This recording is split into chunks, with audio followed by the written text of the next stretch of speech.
The morning sun painted golden streaks across the windows of Harbor Springs Medical Center as Olivia Bennett hurried through the main entrance. She was running late, something that rarely happened to her. As a kindergarten teacher, punctuality was practically tattooed into her personality. But this morning, little Tommy Richards had clung to her leg during drop-off, crying about a nightmare, and she couldn't just leave him upset. Now at 23, Olivia finally had time for the routine blood work her doctor had been requesting for months. Nothing serious, just annual checkups that kept getting postponed because 5-year-olds and their endless energy always took priority.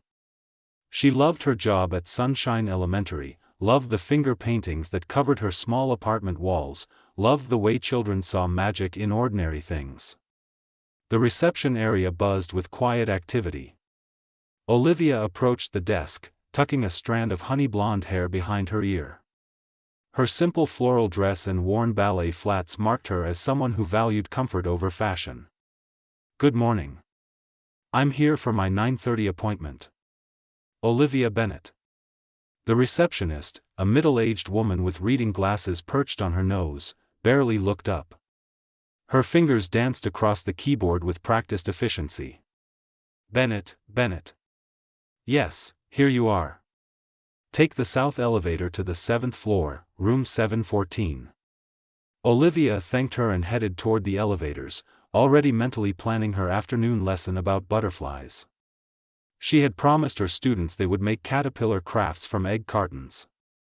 The elevator dinged, and she stepped inside, pressing the button for the 7th floor. The corridor on the 7th floor looked different from what she expected. Everything gleamed with an almost sterile perfection. Before she could check the room numbers, a nurse appeared, clipboard in hand. "Olivia Bennett?" "Yes, that's me." "Perfect timing. Right this way, please." The nurse led her through a series of doors, each one requiring a keycard access. Olivia felt a flutter of uncertainty but pushed it aside. Medical facilities had all sorts of security protocols these days. The nurse asked questions about her medical history, allergies, and last menstrual cycle. Olivia answered honestly, assuming these were standard questions she simply hadn't encountered during previous visits. "Change into this gown, please. You can place your belongings in the locker. Someone will be with you shortly." Olivia complied, folding her dress carefully and securing her phone and purse in the small locker. The gown felt thin and exposing, but she reminded herself that medical procedures required these things. She had never been the type to question authority, especially medical professionals who spent years studying to help people. When a different nurse came to escort her to the procedure room, Olivia felt her anxiety spike. The room contained equipment she didn't recognize, all sleek metal and blinking lights. "Just lie back and relax, Miss Bennett. This will be quick and relatively comfortable." The procedure lasted less than 30 minutes. Olivia felt uncomfortable and confused, but not alarmed. She kept waiting for someone to explain exactly what they were doing, but everyone moved with such confident efficiency that she assumed this was simply how modern medical testing worked. When it was over, she dressed quickly and left the building, stopping at her favorite bakery for a celebratory muffin. At least that ordeal was done for another year. Meanwhile, across the city in the executive wing of Sterling Technologies, Nathan Sterling stood at his floor-to-ceiling windows, surveying the downtown skyline. At 34, he had built his software company from a college dorm room idea into a multi-million-dollar enterprise. His tailored navy suit probably cost more than most people's monthly salary, but he barely thought about such things anymore. Nathan had made a decision 6 months ago that felt both logical and necessary. He wanted a child, an heir to everything he had built, but he refused to risk another relationship. His last girlfriend had leaked private details to business competitors after their breakup. The one before that had befriended his assistant to spy on his schedule. He was exhausted by people who saw his bank account before they saw him. Clinical surrogacy offered the perfect solution. He could become a father without the emotional manipulation and betrayal that seemed to follow him in romantic relationships. Today's appointment at Harbor Springs Medical was just the first step in a carefully planned process. His assistant, Monica, buzzed through on the intercom. "Mr. Sterling, you have a 2 o'clock at the medical center. Cancel my 3:30. I want buffer time afterward." Nathan arrived at Harbor Springs through a private entrance reserved for VIP patients. The doctor, a distinguished man in his 50s, greeted him personally. "Mr. Sterling, everything is prepared. The procedure is straightforward. We'll contact you within 2 weeks with the next steps." Nathan nodded, his mind already shifting to the afternoon's board meeting. He had 3 major contracts to review and a conference call with investors in Singapore. The hospital visit was simply another task, efficiently completed and mentally filed away. He left through the same private entrance, sliding into his black Tesla. His phone immediately lit up with messages. Work never stopped, and that was exactly how he preferred it. Work was predictable, controllable, safe. 2 weeks passed in their separate worlds. Olivia taught her students about metamorphosis, watching them marvel at the classroom caterpillars slowly forming chrysalises. She helped little Emma learn to tie her shoes and mediated a dispute over the blue crayon. Her evenings were spent grading artwork and calling parents with updates. She felt unusually tired, but spring always exhausted her. The school year was winding down, and kindergartners seemed to have infinite energy as summer approached. Then her phone rang during lunch break. Unknown number. "Hello? Is this Olivia Bennett?" The voice was female, professional, and strained with barely contained urgency.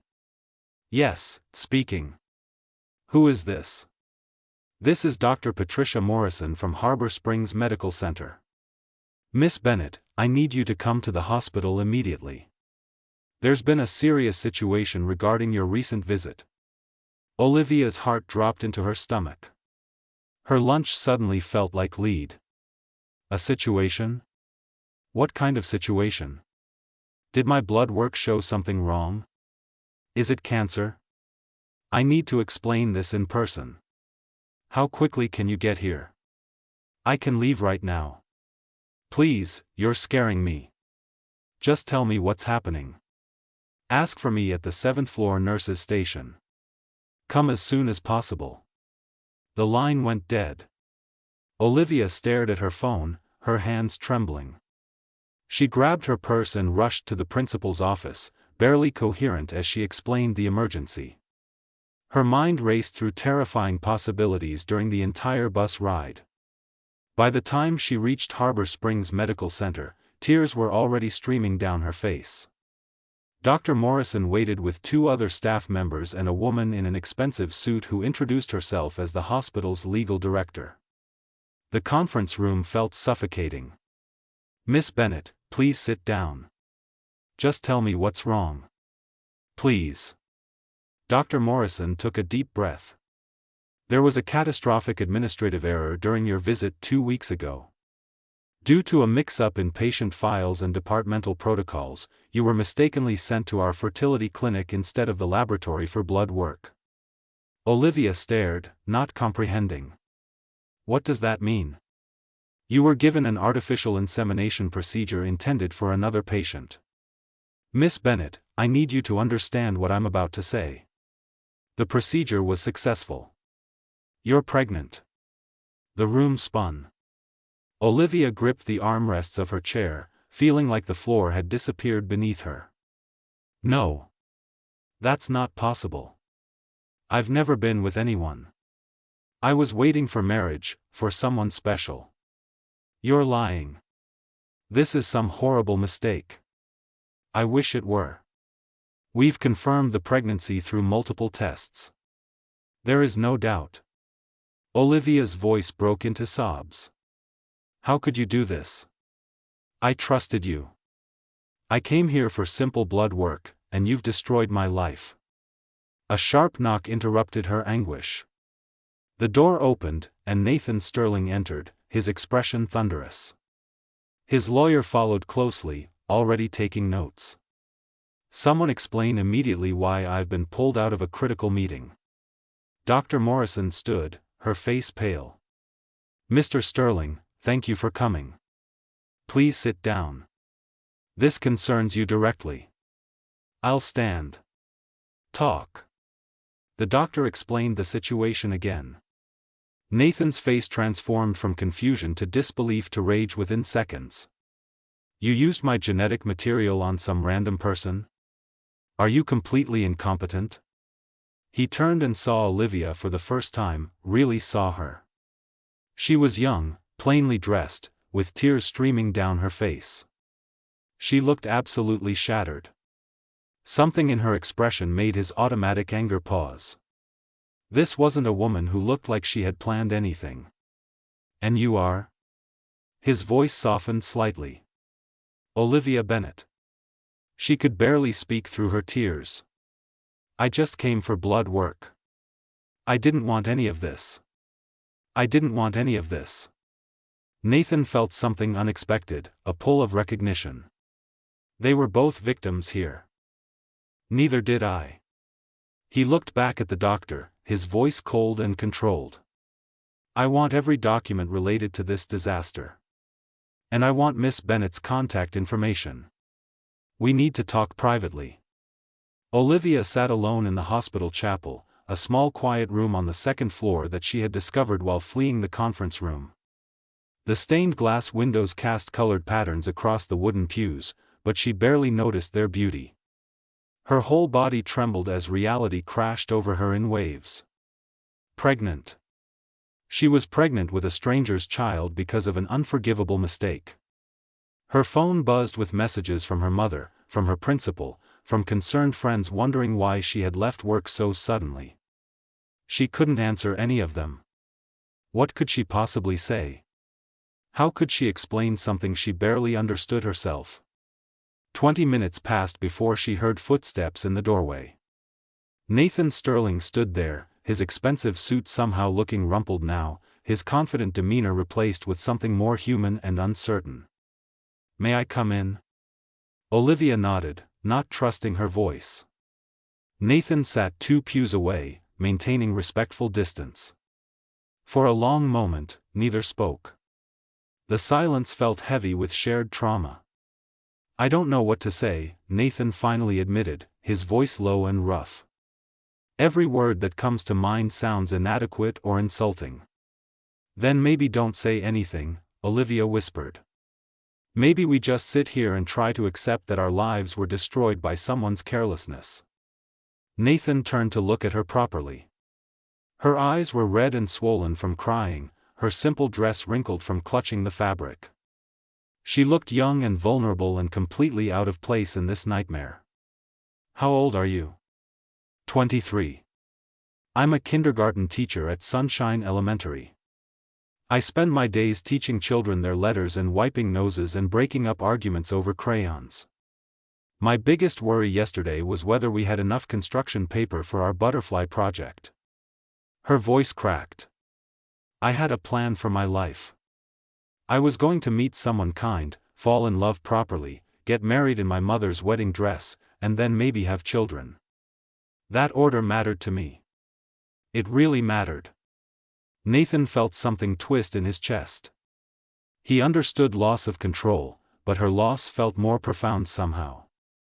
She had lost something precious, something he had never valued in the same way.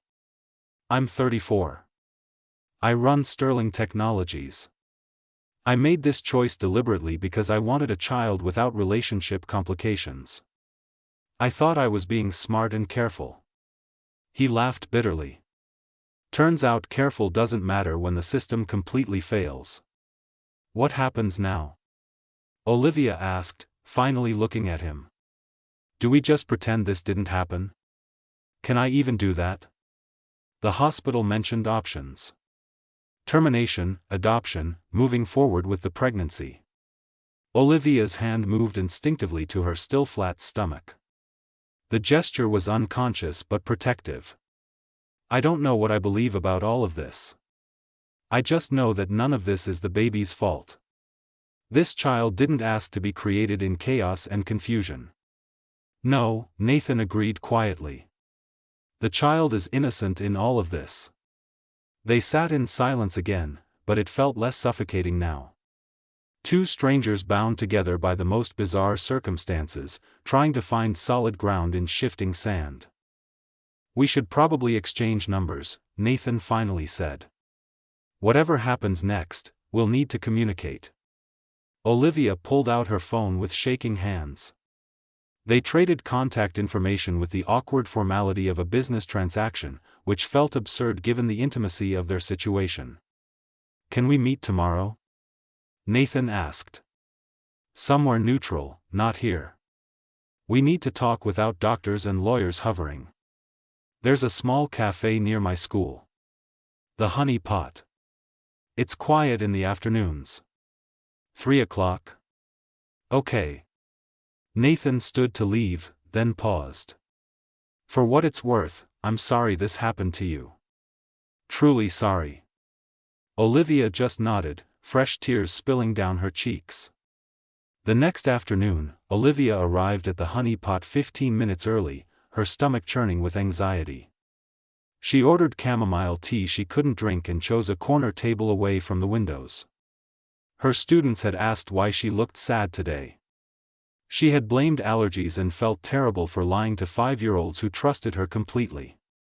Nathan arrived exactly at 3, wearing jeans and a simple sweater instead of his usual business attire. The casual clothes made him look younger, more approachable. He ordered black coffee and joined her at the table. "Thank you for meeting me," he began.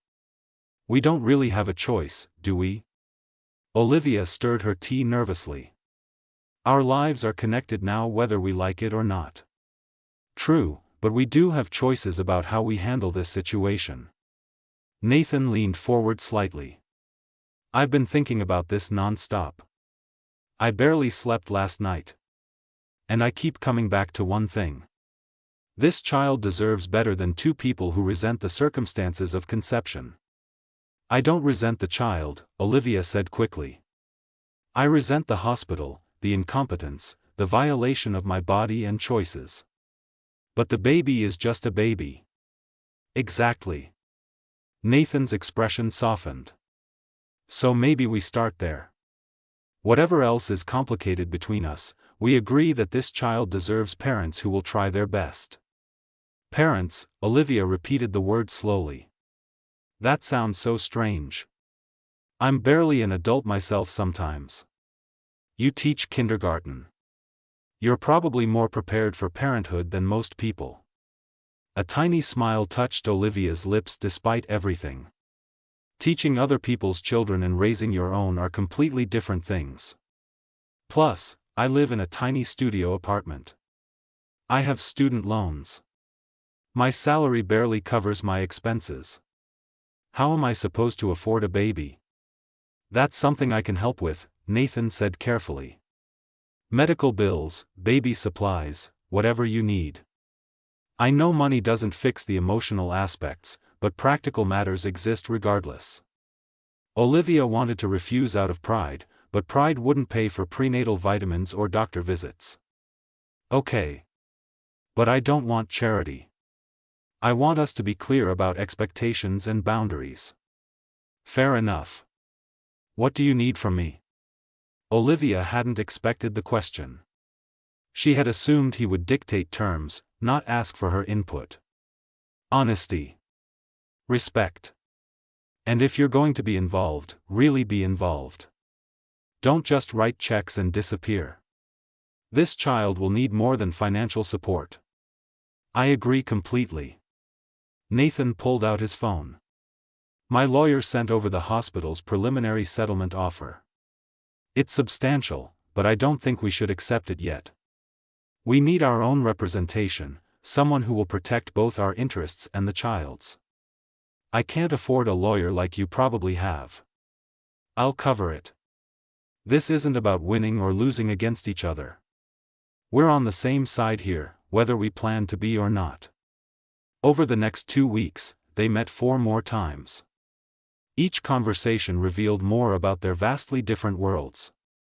Olivia learned that Nathan had lost his father to a heart attack when he was 19, that he had put himself through college while caring for his grieving mother, that success had come through relentless work and calculated risks.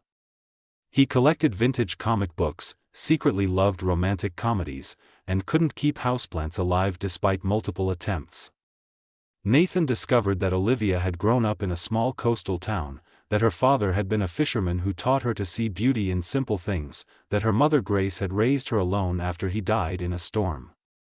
She volunteered at the animal shelter every Saturday, believed that handwritten thank you notes mattered, and had read the entire Harry Potter series aloud to her kindergarten class over 2 years.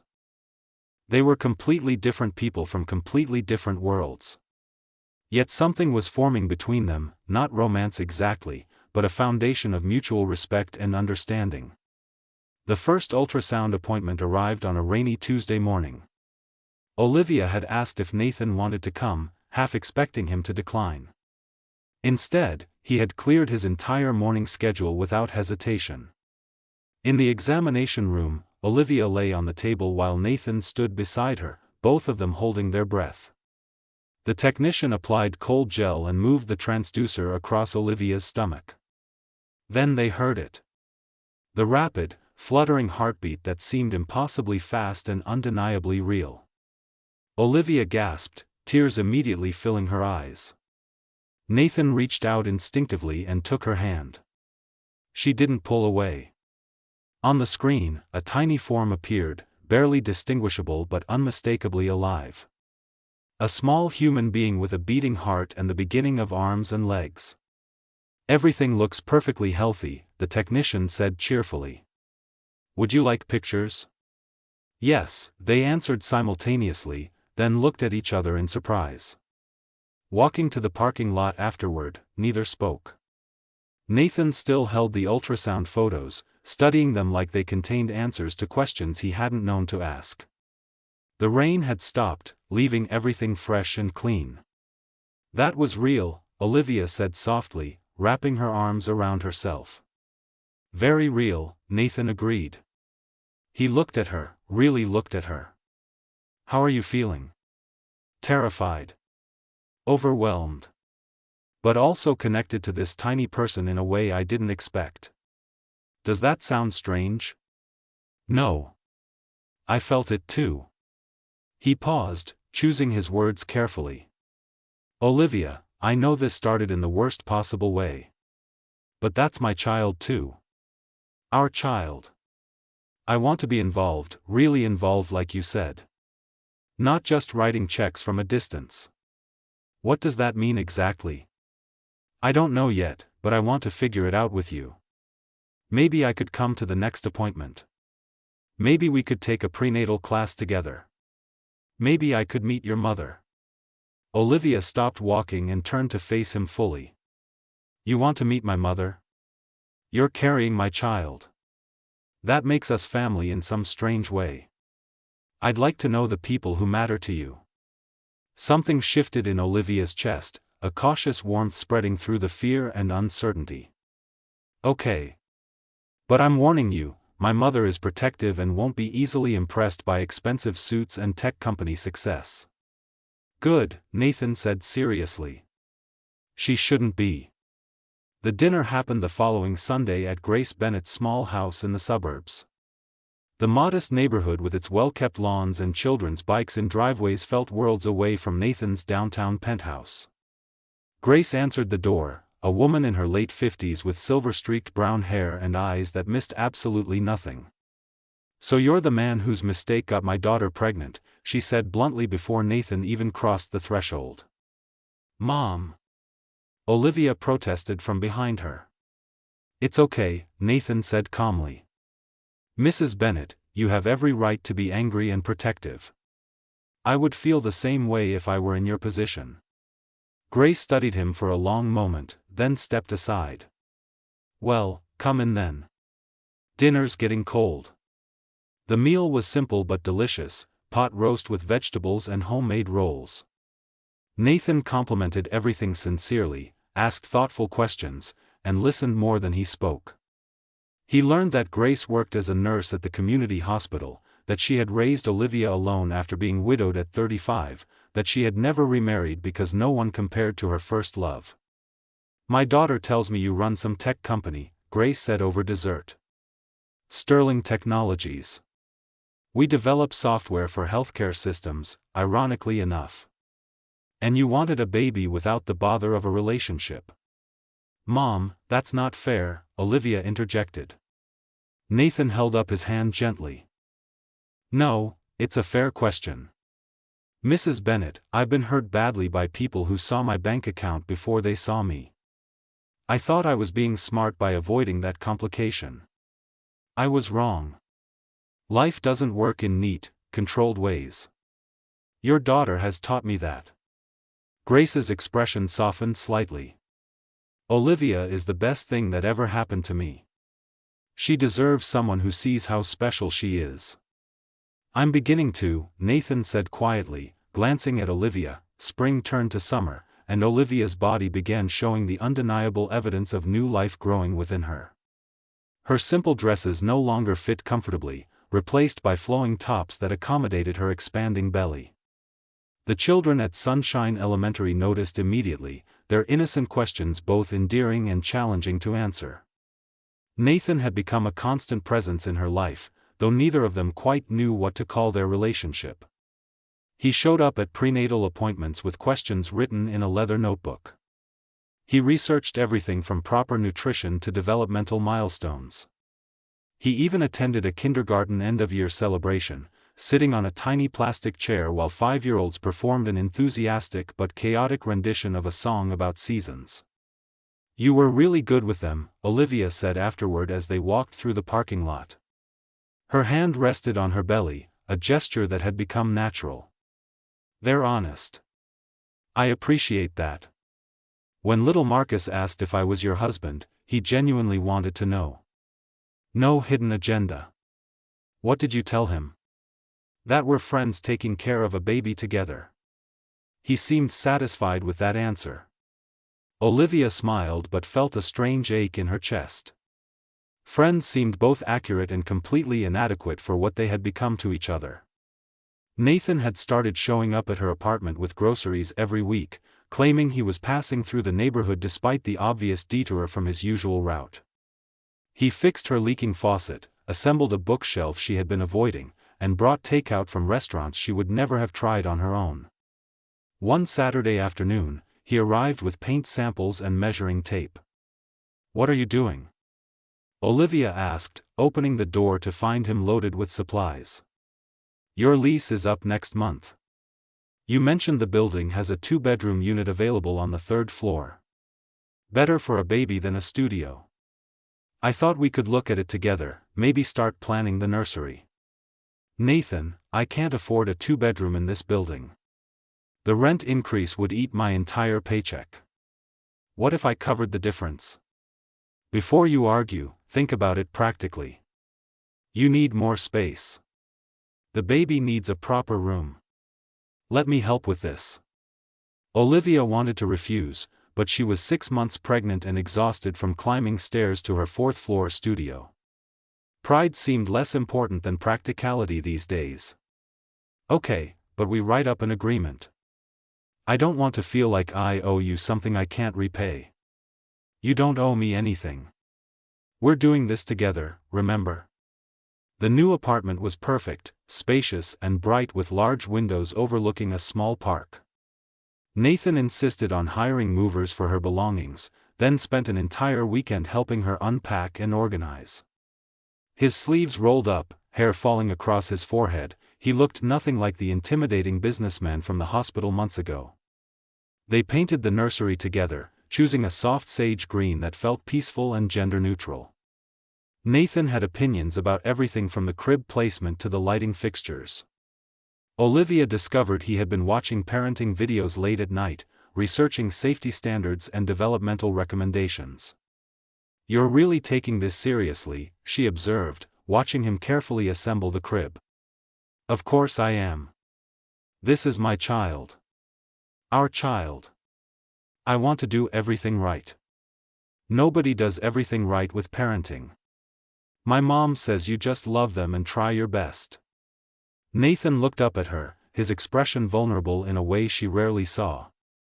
I never had a father figure after mine died. I don't want to mess this up. Olivia crossed the room and sat beside him on the floor, her pregnant belly making the movement awkward. You're going to be a good father.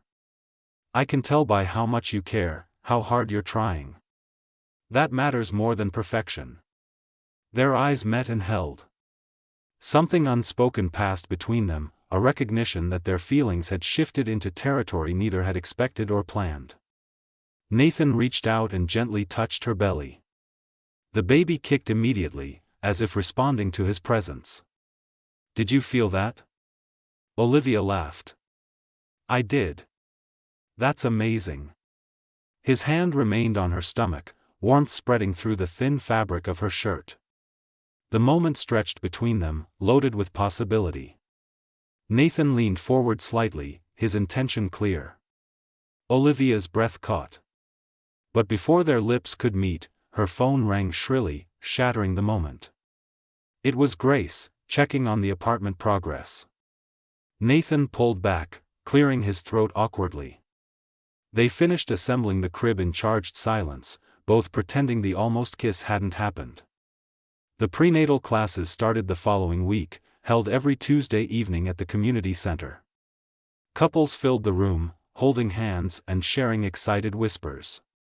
Nathan and Olivia sat slightly apart, conscious of being different from everyone else. The instructor, a cheerful woman named Barbara, led them through breathing exercises and labor positions. When she asked partners to practice support techniques, Nathan moved behind Olivia without hesitation, his hands steady on her lower back as she practiced different positions. Good support there, Barbara commented. Communication and trust are essential during labor. After class, they walked slowly to the parking lot. Summer evening air felt thick and warm around them. That was more intense than I expected, Nathan admitted. Labor is intense. I'm terrified, honestly. You don't have to be alone through it. I'll be there if you want me there. Olivia stopped walking and turned to face him. Nathan, what are we doing? What is this between us? I don't know, he answered honestly. I only know that somewhere along the way, you stopped being the stranger this happened to. You became someone I think about constantly. Someone I want to talk to about everything. Someone whose smile makes my entire day better. I feel it too, Olivia whispered. But I'm scared. This started so wrong. What if we're just trauma bonding? What if these feelings aren't real? Nathan stepped closer, his hand cupping her cheek gently. My feelings are real. More real than anything I've felt before. But I understand your fear. We don't have to rush or force anything.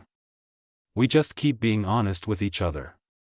Olivia leaned into his touch, her eyes closing briefly. Okay. Honest. I can do honest. 2 weeks later, Olivia woke at 3 a.m. with stabbing pain in her abdomen. Something felt wrong, different from the normal pregnancy discomfort. She called Nathan, her voice tight with fear. I think something's wrong. The pain is really bad. I'm coming right now. Call an ambulance. Don't wait for me. At the hospital, doctors rushed her into examination. Nathan arrived 20 minutes later, his hair disheveled, wearing sweatpants and an inside-out shirt. He had clearly thrown on whatever was closest and driven recklessly across town. Where is she? Is she okay? Is the baby okay? A nurse directed him to Olivia's room. She lay in the hospital bed, monitors beeping steadily around her, tears streaming down her face. They think it might be early labor. I'm only 34 weeks. It's too soon. Nathan took her hand, his grip firm and reassuring. You're both going to be fine. The doctors here are excellent. We're not alone in this. Hours passed in tense waiting. Doctors administered medications to stop the contractions and monitored the baby's heartbeat constantly. Nathan never left Olivia's side, holding her hand through every wave of pain, wiping her tears, speaking quietly to keep her calm. "Tell me about your kindergarten class," he said softly. "Tell me about your favorite student." Olivia managed a weak smile. "Emma. She's shy and struggles with reading, but she has the most amazing imagination. She drew a picture of a purple elephant having tea with a dragon last week. I'd like to meet her someday. Maybe she could meet our daughter." "Daughter?" Olivia's eyes widened. "Did they tell you?" Nathan grinned sheepishly. "I might have asked during one of the ultrasounds when you were distracted. I wanted to surprise you, but this seemed like a good moment to share." "We're having a daughter," Olivia repeated, fresh tears falling. "A little girl. A little girl who needs her mother to rest and get better." By morning, the crisis had passed. The medications had stopped the contractions, and the baby's heartbeat remained strong and steady. Olivia would need bed rest for the remaining weeks, but both she and the baby would be fine. Nathan stayed through the entire ordeal, canceling meetings and ignoring his phone. When Grace arrived in the morning, she found him asleep in the chair beside Olivia's bed, their hands still intertwined. "He never left," Olivia told her mother softly. Grace studied Nathan's sleeping form, his expensive clothes rumpled, his face relaxed in exhaustion. "That man loves you," she said simply. "Whether he's admitted it to himself or not. I think I love him too, Mom." "Is that crazy?" "Love is never crazy, sweetheart. Complicated sometimes, unexpected often, but never crazy." The remaining weeks passed quickly. Nathan worked from Olivia's apartment most days, his laptop set up at her small dining table while she rested on the couch. They watched movies together, played card games, and talked about everything from childhood memories to dreams for the future. "What should we name her?" Nathan asked one afternoon. "I always liked the name Lily. It was my grandmother's name." "Lily Sterling Bennett," Nathan tested the sound. "Perfect. You want to hyphenate?" "She's both of ours. She should have both our names." At 38 weeks, Olivia went into labor naturally. Nathan drove her to the hospital with remarkable calm despite his white knuckles on the steering wheel. Through 12 hours of labor, he never left her side, coaching her breathing, encouraging her, telling her how strong and brave she was. When Lily finally arrived, tiny and perfect with a shock of dark hair, Nathan cut the umbilical cord with shaking hands. The nurse placed the baby on Olivia's chest, and both parents stared in wonder at the little life they had created. "She's beautiful," Nathan whispered, his voice thick with emotion. "She's ours," Olivia replied, looking up at him. In that moment, with their daughter between them, Nathan leaned down and kissed Olivia properly for the first time. It was gentle and sweet and full of promise. "I love you," he said against her lips. "I think I've loved you for months but was too scared to say it." "I love you too," Olivia answered.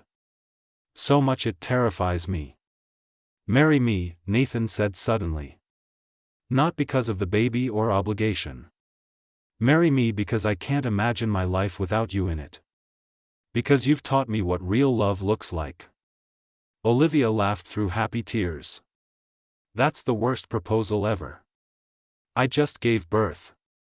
I'm exhausted and sweaty and probably look terrible. You've never looked more beautiful. So what do you say?" "Yes. Yes, I'll marry you." 6 months later, they stood in Grace's small backyard under a flower arch Nathan had built himself. Olivia wore a simple white dress, holding Lily in one arm while saying vows with her other hand clasped in Nathan's. Their daughter gurgled happily throughout the ceremony, as if blessing their union. The wedding was small, just close friends and family. Olivia's kindergarten students had made paper flower decorations. Nathan's business partners looked bemused but happy. Grace cried through the entire ceremony. "I always believe things happen for a reason," Olivia said during her vows. "I never imagined the reason would be this beautiful. You took my carefully controlled life and turned it into something messy and unpredictable and absolutely perfect, Nathan replied. Thank you for giving me a family. Thank you for teaching me how to love. As they kissed, Lily reached out tiny hands to touch both their faces, completing the circle of their unexpected, imperfect, absolutely beautiful family. What started as a terrible mistake had transformed into the greatest blessing any of them could have imagined. Sometimes the best things in life arrive in the most unexpected ways.